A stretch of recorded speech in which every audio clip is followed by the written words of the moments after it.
अरे बहू, कचौड़ी लाना तो जरा। अभी लाई मम्मी जी। दीपिका कचौड़ी लेकर अपनी सास को परोसने आती है। उतना मजा नहीं आया कचौरियाँ खाने में, कुरकुरापन से जरा कम है। नहीं कावेरी, तुम क्या खस्ता कचौरियाँ बनाती थी। चटनी में भी वो बात नहीं है। बचपन में तुम क्या टेस्टी चटनी बनाती थी मम्मी। अरे स्वाद होगा भी कैसे, आजकल की बहुएं मेरी बराबरी कर सकती हैं क्या। सिलबट्टे पर पीस पीस कर चटनी बनाती थी मैं, और इनका क्या है, एक बटन दबाया और चटनी तैयार। ऐसे में कहां से आएगा स्वाद। जा दीपिका, लहसुन की चटनी बना कर ला और कचौड़ियाँ जरा खस्ती तैयार कर। बेचारी दीपिका दोबारा से रसोई में कचौड़ियाँ तलने चली जाती है। सभी नाश्ता कर अपने अपने कमरे में चले जाते हैं। अपने खाने की थाली लेकर दीपिका हॉल में टीवी चलाकर बैठ जाती है। भाभी, I am back home, surprise. अरे पारुल दीदी, आपको कॉलेज से छुट्टी मिल गई। अरे मेरी बेटी आ गई तू, आ लाडो बैठ। दीपिका जा, पारुल के लिए शरबत बना कर ला। मम्मी जी, लेकिन मैं अभी खा रही हूँ ना। अरे तो कौन सा कोई तेरी थाली खींच रहा है। बेचारी पारुल इतनी थक कर आई है। अरे हम तो एक पैर रसोई में रखते थे और दूसरा पैर से पूरे घर का चक्कर लगाते थे। अपना नाश्ता छोड़कर दीपिका फिर से रसोई में जाकर काम पर लग जाती है। भाभी, शरबत ला ही रही हो तो स्नैक्स भी साथ में लेकर आना। नूडल्स बना दे बहू, वो ना तू बहुत अच्छे बनाती है। ठीक है मम्मी जी। नूडल्स बन रहे हैं तो थोड़ा ज्यादा ही बना देना, मैं भी खा लूंगा। दोपहर के 1 बज जाते हैं और बेचारी दीपिका की नाश्ते की आधी खाई हुई थाली जैसी की तैसी पड़ी रह जाती है। अपनी नंद को स्नैक्स और ड्रिंक्स देकर जैसे ही दीपिका फिर से थाली से एक कौर उठाती है कि उसके ससुर जी वहाँ आ जाते हैं। ओहो, तो खा रही है। खा ले बहू, आज दोपहर का खाना जल्दी बना लिया क्या तुमने। वो मैंने ना अभी तक नाश्ता नहीं किया है बाबूजी। अरे रे, खा ले बहू। मैं तो बस ये कह रहा था कि नाश्ता जरा भारी हो गया था, तो ज्यादा कुछ मत बनाना। चावल का तड़का, एक आलू की सब्जी बना लेना। अरे आज तो इतने दिनों बाद तुम्हारी बेटी आई है और आज ही हल्का खाना। नहीं, बहू अपने ससुर जी के हिसाब से ना उनके लिए अलग से जो बनाना है वो बना देना। बाकी हम सब तो पारुल की पसंद का ही खाएंगे। बेचारी दीपिका को ढंग से नाश्ता भी नसीब नहीं होता। कभी कोई तो कभी कोई अपनी फरमाइशें लेकर उसके पास आ जाया करता। दोपहर के वक्त सभी खाने पर बैठे हुए थे। इसे कहते हैं संडे, मजा आ गया खाकर। तभी आकाश का फोन बजता है। और भाई कैसा है तू। अरे मस्त हूँ, तेरी भाभी के हाथ के बने छोले भटूरे खा रहा हूँ। तो हमें भी खिलाओ कभी। बस इतनी सी बात। अरे बिल्कुल, रात को सभी दोस्त यार मेरे ही घर पर आ जाओ खाने।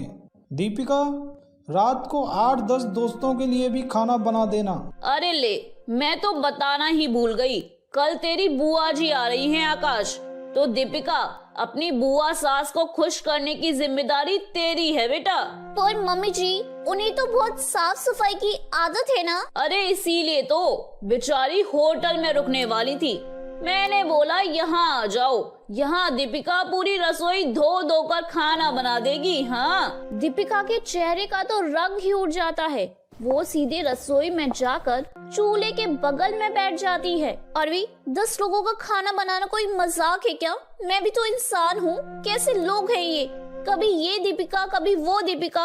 अब नहीं, बहुत हुआ। अगर सबके होश ठिकाने न लगा दिए तो मेरा नाम भी दीपिका नहीं। दीपिका किसी से कुछ नहीं कहती। एक बहुत बड़ा सा पतीला रसोई से लाकर हॉल में उसी में आटा गूंदना शुरू कर देती है, जिसे देखकर सभी चौंक जाते हैं। ये इतने बड़े बड़े बर्तन में क्यों आटा गूंथ रही हो दीपिका। कोई पूरे मोहल्ले के लिए खाना थोड़ी ना बनाना है। अरे क्या पता जी, कल को वो भी नौबत आ जाए तो बस आदत डाल रही हूँ। वैसे ना दीदी, आपको अपनी फ्रेंड्स को बुलाना हो या फिर ससुर जी को किसी को इनवाइट करना हो तो वो भी कर लीजिए ना। अरे आज इसे क्या हो गया है? इतनी बहकी बहकी बातें क्यों कर रही है? दीपिका आकाश के दोस्तों के लिए खाना तैयार कर लेती है। रात के वक्त भाभी, हम आ गए आपके हाथ का बना खाना खाने के लिए। एकदम टाइम पर आए हो। आओ बैठो बैठो, खाना तैयार ही है। जाओ दीपिका, खाना ले आओ और परोस दो। दीपिका बड़े बड़े बर्तनों को 2 लोगों से उठवाकर बाहर डाइनिंग टेबल तक ले जाती है। ये तो शादी ब्याह में यूज होने वाले बर्तन है ना? इतने बड़े बर्तन में खाना बनाया है भाभी, और वो भी इतना सारा खाना। अरे वो क्या है ना, किसी के लिए कम नहीं पड़ना चाहिए ना। विशाल जी खाइए खाइए, मन भरकर खाइए आप लोग। आकाश के दोस्त बहुत शर्मिंदा होते हैं और बाकी सब घर वालों को दीपिका के ऐसे बर्ताव की आदत नहीं थी। कभी कुछ न कहने वाली दीपिका आज फॉर्म में थी। अरे बहू ने तो आज हद ही कर दी।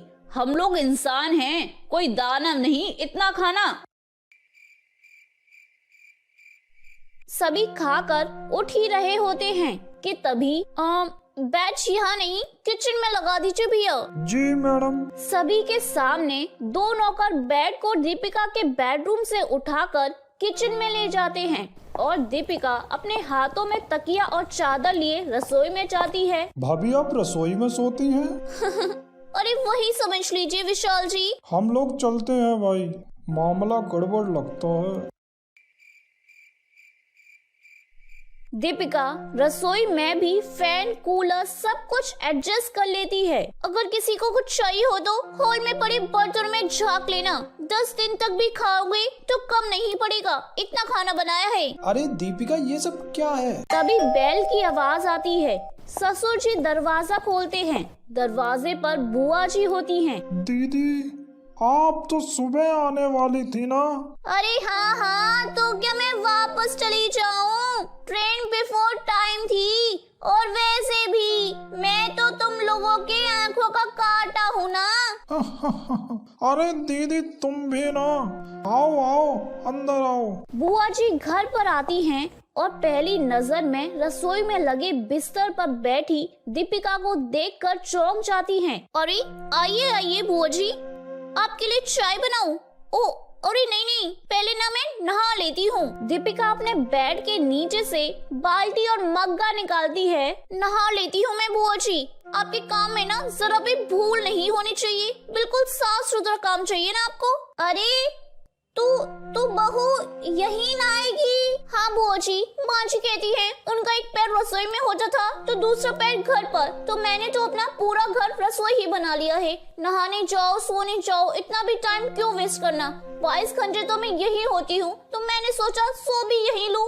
दीपिका की बात सुनकर सभी को एहसास हो जाता है कि दीपिका के साथ क्या हो रहा था। जाने अनजाने में दीपिका का जीवन बस रसोई ही बन चुका था। अरे कावेरी, शर्म नहीं आई तुझे? बहू पर इतना बोझ डालते हुए खुद तो कभी काम नहीं करती थी तू।